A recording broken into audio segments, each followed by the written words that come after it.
Assalamualaikum warahmatullahi wabarakatuh. Shalom, Om Swastiastu, Namo Buddhaya, Salam Kebajikan, Rahayu. Kepada yang terhormat Bapak Almia Rashid selaku dosen pengampu mata kuliah seminar bisnis, serta teman-teman yang saya banggakan. Hadirin yang saya banggakan, marilah kita panjatkan puja dan puji syukur kehadirat Tuhan Yang Maha Esa agar diberikan kelancaran pada seminar bisnis hari ini.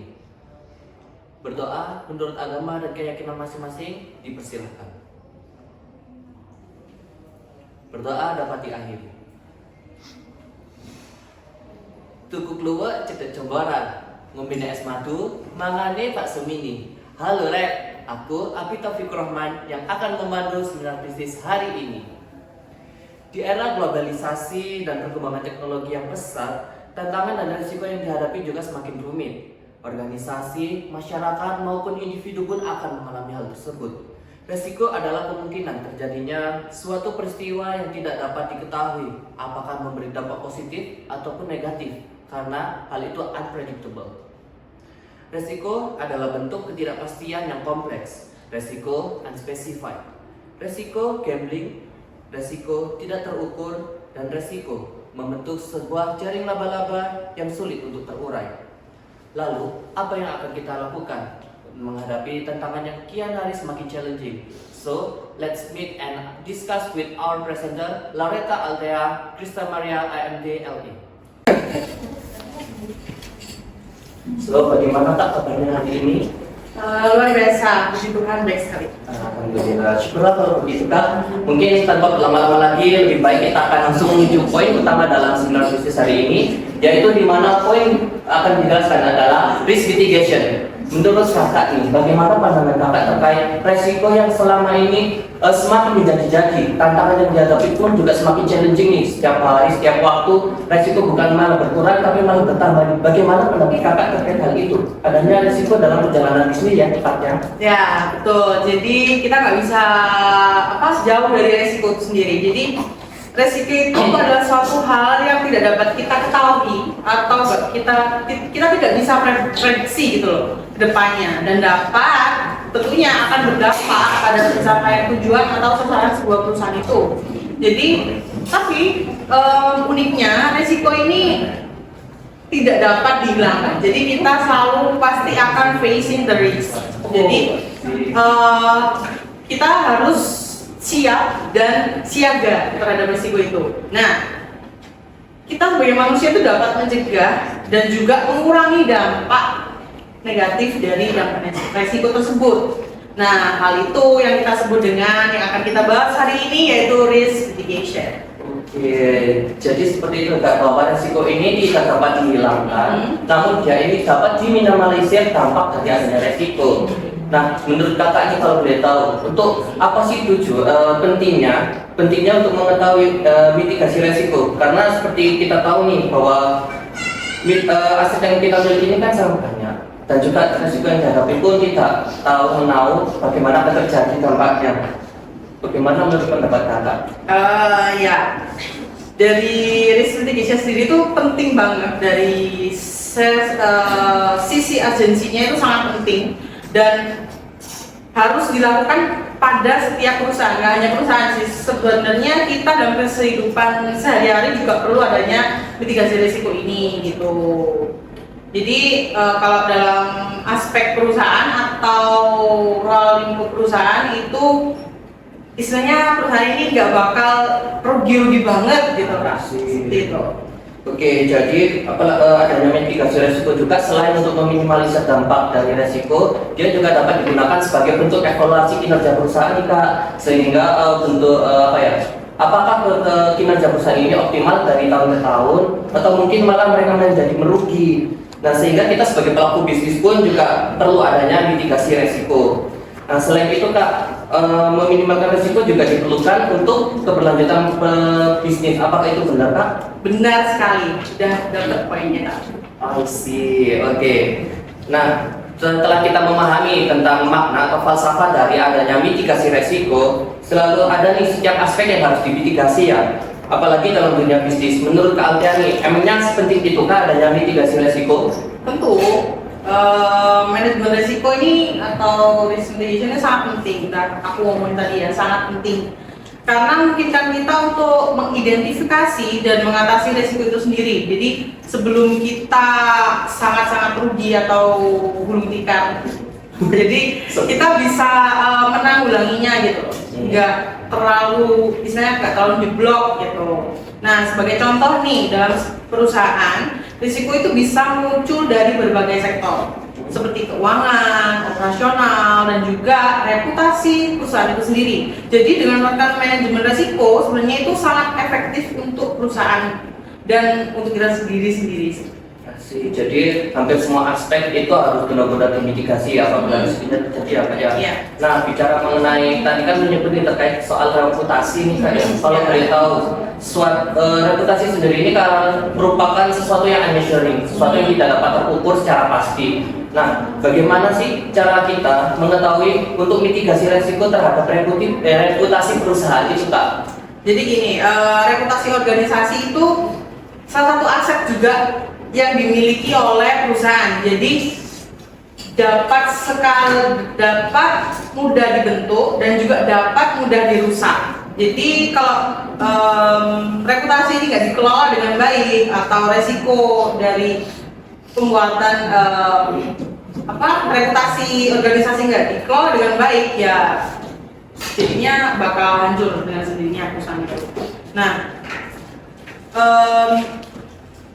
reputasi yang tadi kita bicarakan itu nggak hanya dari sisi kayak aku bilang tadi ya, ada faktor-faktor keuangan, tapi juga disebabkan oleh faktor seperti kayak reputasi itu review atau keluhan dari pelanggan, penolakan klaim dan lain-lain yang sangat mempengaruhi reputasi perusahaan itu sendiri.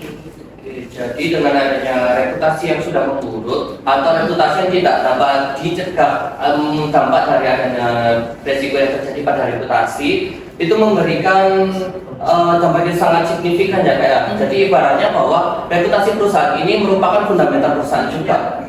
Oke, I see. Nah, terkait kelangsungan bisnis sih Kak, kalau boleh tahu, apakah mitigasi risiko juga memiliki peran penting untuk memastikan bahwa mitigasi risiko dapat digunakan dalam kelangsungan bisnis jangka panjang? Sangat sekali berperan, karena mitigasi risiko ini memegang peran penting dalam menjaga kelancaran operasional bisnis meskipun menghadapi berbagai tantangan atau ancaman. Nah, dunia bisnis ini memang penuh dengan tadi ya, kalau bilang ketidakpastian, unmeasurable. Jadi banyak sekali faktor-faktor yang mempengaruhi risiko ini sendiri gitu. Nah, dari semua faktor ini pasti berpotensi untuk mengganggu kelangsungan usaha. Nah, dengan adanya mitigasi risiko, nah perusahaan bisa lebih ready nih untuk facing the risk, untuk lebih siap lagi gitu untuk menghadapi risiko. Jadi mitigasi risiko ini bukan hanya berguna untuk jangka pendek saja, namun mitigasi risiko ini juga untuk jangka panjang, lebih tepatnya untuk keberlanjutan perusahaan itu sendiri. Ya, betul sekali. Tanpa manajemen kita bisa lost and way, jadi kehilangan arah gitu kan. Oke, setelah kita membahas terkait tentang tujuan adanya mitigasi risiko, menurut kakak nih, apakah mitigasi risiko ini memiliki side effect atau efek samping atau dampaknya dari mitigasi risiko? Oke, tentu ada aja. Ini ada beberapa akibatnya itu ada positifnya, ada negatifnya. Jadi kalau dari ambil sisi positifnya, mitigasi risiko ini menurunkan dampak risiko itu sendiri. Jadi kita lihat ke dampaknya. Karena risiko ini kita nggak tahu ya di depan. Jadi istilahnya kita bisa kayak mengurangi kerugian itu sendiri dari kita lihat risiko itu sendiri gitu. Nah, ini berarti bahwa dengan mengidentifikasi dan penanganan risiko itu sejak dini, kita tuh dapat meminimalkan kerugian sekecil mungkin. Nah, sebagai contoh nih, ada proyek konstruksi, resiko keterlambatan material. Nah, itu dapat diminimalisirkan dengan menjalin kontrak dari berbagai pemasok. Jadi nggak hanya satu gitu, jadi beberapa pemasok. Jadi kalau salah satu pemasok ini belum mengirimkan barangnya, kita bisa calling atau memberikan apa namanya, menghubungi pemasok lain gitu. Jadi kalau begitu salah satu bentuk dampak positif dari mitigasi resiko yaitu apabila nih adanya keterlambatan ya kayak seperti tadi, tapi kita sudah memitigasi dengan memperbanyak cabang, memperbanyak rantai pemasok yang kita miliki, sehingga apabila adanya keterlambatan ataupun sesuatu hal yang tidak kita inginkan, kita bisa menghubungi para pemasok yang lain. Iya, betul. Apakah kalau itu diselaraskan dengan kehidupan, apa boleh kak? Jadi saya mau memperbanyak cabang gitu. Terus kalau ada yang nggak cocok, ada nggak selaras, saya hanya pilih, oh kamu nggak cocok, aku singkirkan kayak gitu. Beda ya, beda. Oh, beda konsep. Kalau versi itu bukan kalau saya, bukan saya kalau. Oke, sungguh menarik sekali, maaf nih kak. Tapi sorry saya lanjut topik aja dulu ya. Nah, karena adanya mitigasi resiko untuk menurunkan dampak resiko yang terjadi, sehingga mitigasi resiko juga bisa nih meningkatkan stabilitas jalannya bisnis ya kak. Ya betul. Peningkatan stabilitas perusahaan adalah salah satu dampak positif lain daripada mitigasi risiko ini sendiri. Dengan menerapkan langkah-langkah mitigasi, terus proyek yang lebih terdetail, dan bahkan saat menghadapi ketidakpastian tersebut, misalnya nih dalam teknologi informasi itu risiko kegagalan sistem dapat diantisipasi dengan mengimplementasikan sistem backup otomatis. Ya banyak yang sekarang ya IT itu pasti mereka harus punya backup terhadap data-data mereka gitu. Nah, stabilitas ini memberikan kepercayaan kepada semua pemangku kepentingan dalam perusahaan, sehingga perusahaan itu dapat berjalan dengan lancar meskipun banyak adanya tantangan tersebut. Oke. Namun kembali lagi nih kak ya, di mana ada positif, di mana ada di situ ada negatif, mana ada perempuan di situ ada laki-laki. Jadi semuanya ini saling berhubungan satu sama lain. Nggak mungkin dia dapat berdiri sendiri. Nah kalau boleh tahu nih, menurut kakak apakah ada nih dampak negatif dari adanya mitigasi resiko itu? Ada ya teman-teman audiens, bisa dilihat nomor 3, adanya biaya mitigasi yang tinggi dapat menjadi akibat negatif. Jadi biaya mitigasi ini jadi perhatian yang lebih kita lihat langsung mata ya, biaya itu kayak waduh besar gitu.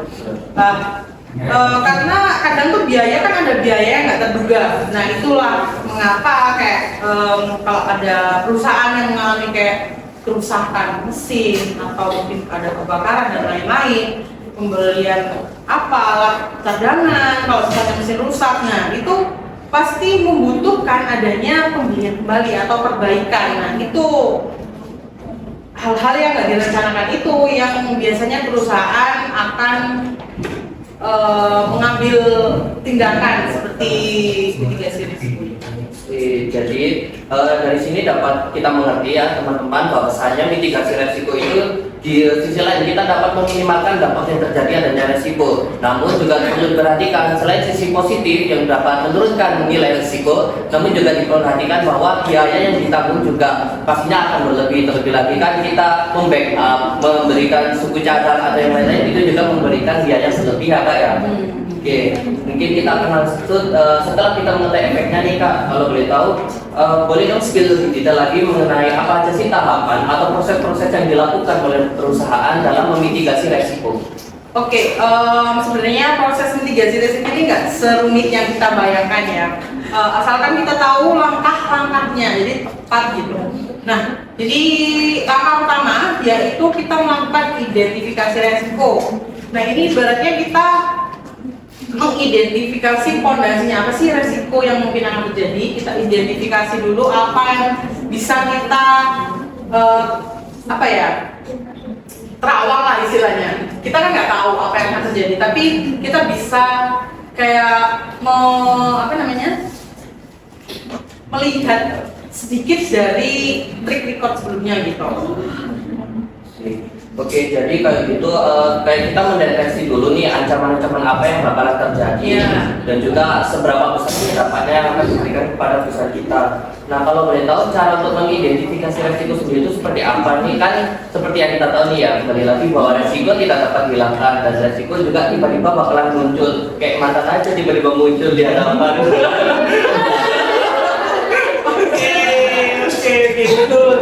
Tapi Memang kadang sih resiko ini seperti aku bilang ini nggak bisa dihentikan karena akan selalu ada masalah-masalah yang akan dihadapi. Nah, tapi bagaimana kita mengidentifikasinya? Pertama, kita bisa diskusi atau brainstorming nih sesama tim kita yang ada di perusahaan. Kita bisa tukar pikiran dan itu ada insight-insight baru atau solusi-solusi baru.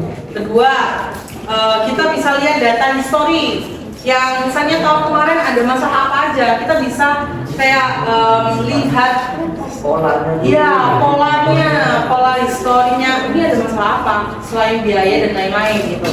Nah, ketiga terakhir kita harus analisis faktor internal dan eksternal. Misal, kalau kita bisnis ini tergantung perusahaan ini tergantung dengan adanya teknologi. Nah, resiko gangguan sistem atau serangan cyber itu menjadi titik utama mereka. Mereka butuh cyber security yang ahli dalamnya seperti itu. Oke, paham. Jadi kalau begitu untuk proses identifikasi resiko ini kita benar-benar harus proaktif ya daripada reaktif. Kita harus mencari sumber masalahnya, bukan sudah tiba masalahnya baru kita bereaksi. Oh, ternyata ada masalah nih. Oke, saya jadi kepikiran juga nih. Ini tuh kan kayak ngelis semua kemungkinan buruk yang bakalan terjadi ini ya. Nah, supaya nanti nggak kebingungan kalau memitigasi, apakah terdapat langkah berikutnya ya kayak pastinya kan sudah terlalu banyak nih resikonya. Tapi aku harus memulai mana dulu nih kayak gitu. Oke. Yang kedua, tadi kan kita udah bahas ya tentang mengidentifikasi. Kedua, ini kita analisis. Kita tadi udah mengidentifikasi, udah dapat nih resikonya. Terus kita analisis, kita breakdown ke bawah, terus evaluasi tingkat resikonya itu. Dimana kita nggak asal-asalan evaluasi, nggak asal-asalan analisis. Jadi seberapa besar kemungkinan resiko itu bakal terjadi? Urgensinya itu bakal terjadi itu berapa persen seperti itu. Nah, dan seberapa besar impact-nya pada perusahaan? Nah, biasanya kita ada alat bantu seperti risk assessment framework. Jadi kita bisa breakdown di situ semua resiko, kita bisa bedah di situ resiko bakal terjadi berapa persen dan seberapa besar itu. Oke, jadi dengan salah satu alat bantunya untuk kita mengetahui analisis terlebih dahulu dan evaluasi tingkat resiko mana yang harus diprioritaskan, mana yang didahulukan dengan menggunakan risk assessment framework atau RAF, di mana itu seperti peta gitu ya kayak mungkin ya matrix, yang dimana itu memberikan tanda gitu kan mungkin kayak berwarna merah yang berarti bahaya banget atau hijau itu yang berarti lebih baik, ya udah lah ya. Oke, betul tapi betul apa yang dikatakan Kalbi betul. Jadi ini seperti matrix, kita bisa memetakan resiko ini secara visual gitu. Ada merah, ada orange, kuning sampai yang hijau gitu. Itu kalau misalnya resiko ini termasuk di zona merah itu berarti urgent banget, dia harus segera diatasi. Kalau di sebaliknya dia warna hijau ini dia mungkin bisa diselesaikan setelah yang merah, yang orange dan yang kuning. Jadi dengan adanya matrix itu juga menjadi bentuk skala prioritas mana yang lebih dahulu diatasi atau diminimalisir lah ya dalam resikonya. Oke. Kan tadi udah mengetahui nih beberapa saja atau apapun yang kita mitigasi sesuai dengan matriksnya. Tapi ini misal apakah perlu nih kita benar-benar membackup semua, memitigasi semua resiko yang ada mulai dari hijau sampai merah itu dimitigasikan. Kalau kayak gitu otomatis kita terlalu mengeluarkan biaya yang berlebih kayak gitu. Menurut kakak itu perlu atau enggak sih kayak gitu? Tapi hal tersebut perlu sebenarnya perlu dilakukan karena seperti ada proses perencanaan tindakan. Jadi kita di breakdown dulu mana yang lebih urgent. Jadi kita lihat dulu yang lebih urgent, ditangani dulu. Nah, setelah mengetahui resiko secara keseluruhan dan menentukan tingkatnya, nah dapatlah disesuaikan dengan tindakan yang akan diambil sesuai dengan kebutuhan perusahaan. Jadi enggak semua, tapi tetap harus yang lebih urgent ini gimana? Oke, jadi semuanya itu kembali kepada masing-masing perusahaan menilai apa saja sih resiko yang bakalan benar-benar buruk banget bagi perusahaan, dan itu sesuai kembali dengan kebutuhan ya kayak. Jadi tidak perlu semuanya, tapi memang benar-benar agensi kembali lagi ke skala prioritas yang ada. Nah, kalau setelah itu apakah ada tindakan lagi yang akan dilakukan Kak? Karena kita pun juga tidak mengetahui apakah perencanaan tindakan tadi sesuai dengan yang perusahaan mau. Apakah itu sudah sesuai dalam meminimalisir resiko ataukah dia itu malah mangkrak. Jadi kayak ya udahlah ya, pokoknya aku udah kelihatan kerja tapi ya udah aku nggak nganggep lagi kayak gitu karena sebenarnya udah lewat kayak gitu. Nah, langkah terakhir ini nggak kalah penting yaitu monitoring dan evaluasi. Jadi kita memonitor semua nih. Jadi tetap adanya monitor dari supervisor atau engine kalau di pabrik memonitor setiap mesin-mesinnya seperti itu. Jadi ini penting banget karena risiko itu tadi sifatnya dinamis. Risiko unpredictable, nggak bisa diprediksi sama sekali dan selalu berubah-ubah seiring terjadinya berubah seiring waktu gitu ya. Nah, monitoring ini untuk memastikan strategi kita, rencana kita ini bisa relevan dan efektif nggak gitu. Nah, evaluasi ini lebih ke refleksi kita, apakah ada yang perlu diperbaiki seperti itu, dievaluasi dari monitoring itu kita perlu apa aja. Oke. Jadi kalau begitu dengan adanya monitoring ini seakan-akan kalau saya punya sepeda motor nih Kak, jadi harus dalam seminggu itu setidaknya 1 hari sekali aku harus memanaskan sepeda terlebih dahulu. Jadi kan dengan itu bisa memastikan bahwa motor aku bisa berjalan atau enggak sih kayak gitu ya. Jadi kayak nge-tune up dulu supaya mesinnya itu makin optimal gitu sih. Nah, jadi kan kurang lebih terkait proses mitigasi resiko itu tidak serumit yang teman-teman bayangkan mungkin ya. Karena ini dari proses mitigasi resiko itu ada beberapa langkah. Di mana yang pertama yaitu adanya identifikasi resiko. Kita harus mengenal terlebih dahulu resiko apa sih yang bakal kita hadapi dan siapa yang akan kita hadapi juga. Lalu yang kedua yaitu adanya analisis dan evaluasi tingkat resiko, di mana kita mengetahui seberapa buruk dampak yang akan diberikan dengan menggunakan salah satu alatnya yaitu risk assessment framework. Dan yang ketiga yaitu perencanaan tindakan, di mana dalam tindakan ini kita bisa menyesuaikan dengan kebutuhan dari perusahaan. Apabila yang memang harus dilakukan terlebih dahulu itu dari yang zona merah, maka perusahaan harus menyiapkan dengan sebaik-baik mungkin agar tidak menghadapi kembali resiko yang sama atau mungkin dampak yang diberikan tidak terlalu signifikan. Dan yang terakhir yaitu dengan adanya monitoring dan evaluasi, bahwa kita harus memastikan setiap tindakan yang dilakukan oleh perusahaan untuk memitigasi resiko itu sudah sesuai dengan visi perusahaan. Oke, nah Kak, sebelum kita akan masuk ke dalam studi kasus tingkat. Nah, sekarang kan kita mengenai perusahaan, di mana terdapat perusahaan untuk memitigasi resikonya, salah satunya itu menggunakan jasa asuransi. Di mana salah satu jasa asuransi yang akan kita bahas yaitu Allianz. Allianz sendiri itu memiliki jasa asuransi, yaitu ada asuransi umum dan juga asuransi jiwa. Di mana asuransi umum ini memberikan perlindungan terhadap resiko atau kerusakan pada harta benda milik perusahaan maupun nasabah, di mana ini memberikan perlindungan terhadap aset. Nah, cakupannya itu pun juga sangat luas, di mana terdapat properti, kendaraan, barang pribadi, hingga tanggung jawab hukum. Nah, sementara terdapat asuransi jiwa yang memberikan perlindungan secara finansial bagi kepada orang-orang yang ditinggalkan, misalnya ada kematian atau mungkin dia mengalami cacat seumur hidup seperti itu. Nah, menurut Kak Antea, penggunaan jasa asuransi apakah bisa menjadi bentuk mitigasi resiko oleh perusahaan? Bisa, tentunya saya nggak mau marketing Allianz, tapi ini adalah sisi positifnya perusahaan pakai asuransi ini. Jadi kita ambil contoh lah, tadi kita mau fokus ke asuransi umum aja ya untuk perlindungan asetnya saja. Oke, kita ambil satu perusahaan, misalnya PT Indofood. Dia kan berkecimpung di makanan, beverage and food and beverage ya. Nah, tentunya makanan dan minuman mereka banyak banget macamnya dan harus banyak mesin, banyaknya juga alat-alat produksi dan lainnya. Nah, kalau mengalami kerusakan,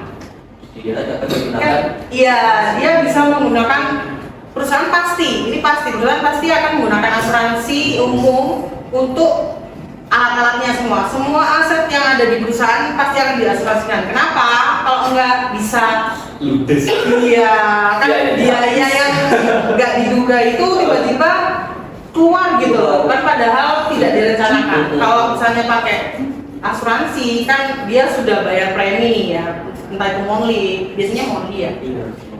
Biasanya kan monthly gitu, dia udah bayar premi dulu kan sudah ada masuk di perencanaan gitu loh kalau premi. Nah kalau sedangkan kita nggak ada kan sih ya. Oke. Nah, kalau boleh tahu nih jenis asuransi apa aja yang digunakan oleh PT Indofood ini?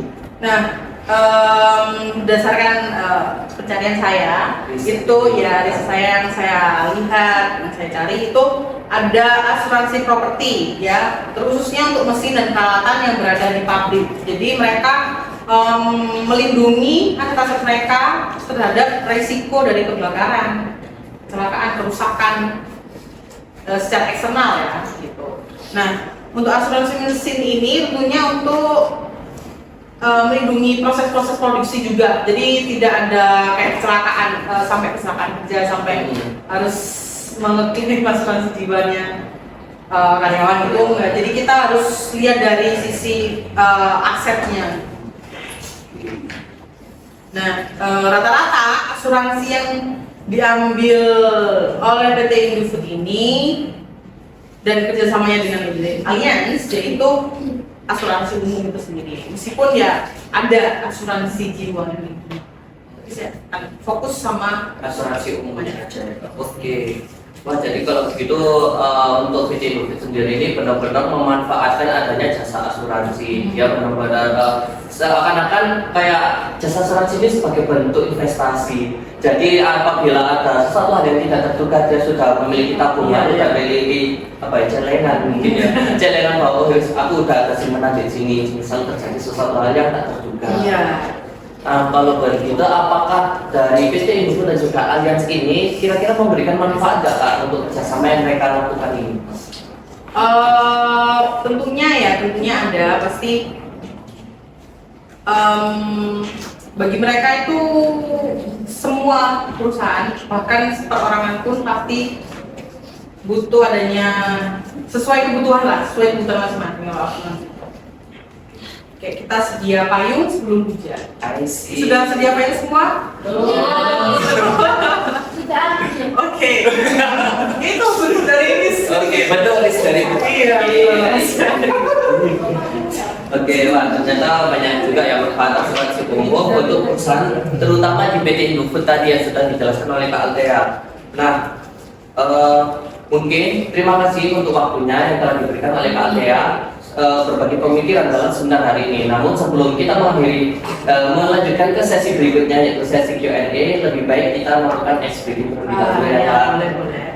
Oke, mungkin dari teman-teman bisa mengaktifkan HP-nya dan bisa masuk ke Kahoot.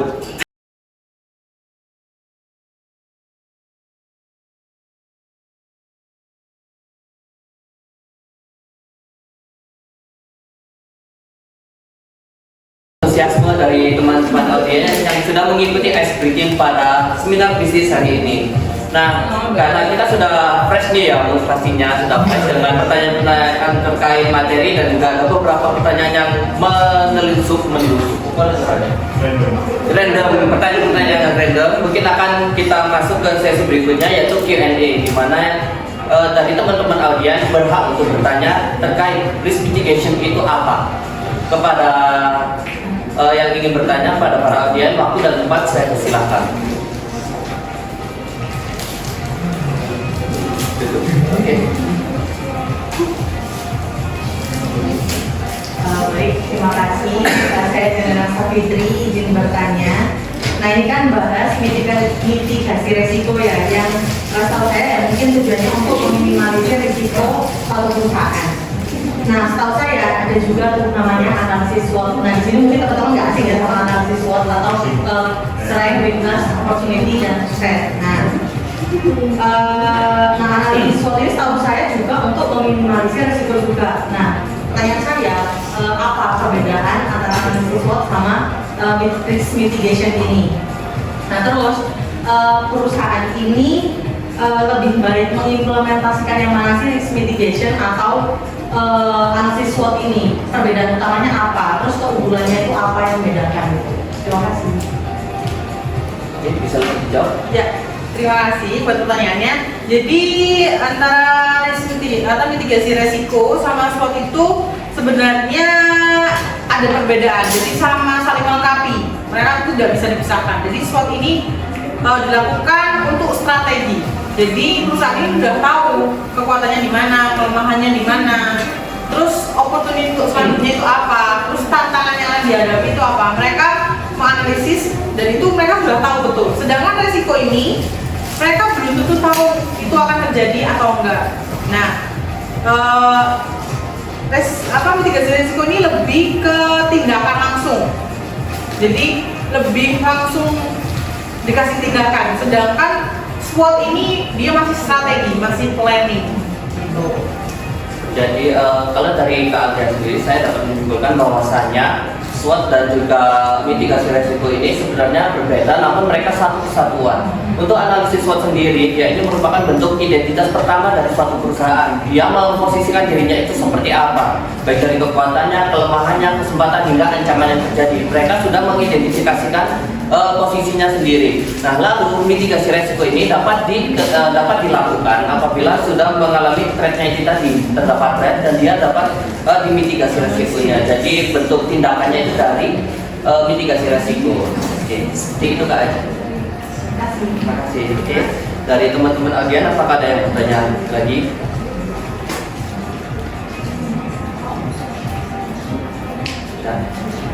Sudah tidak ada yang bertanya lagi. Maka akan saya akhiri sesi Q&A hari ini.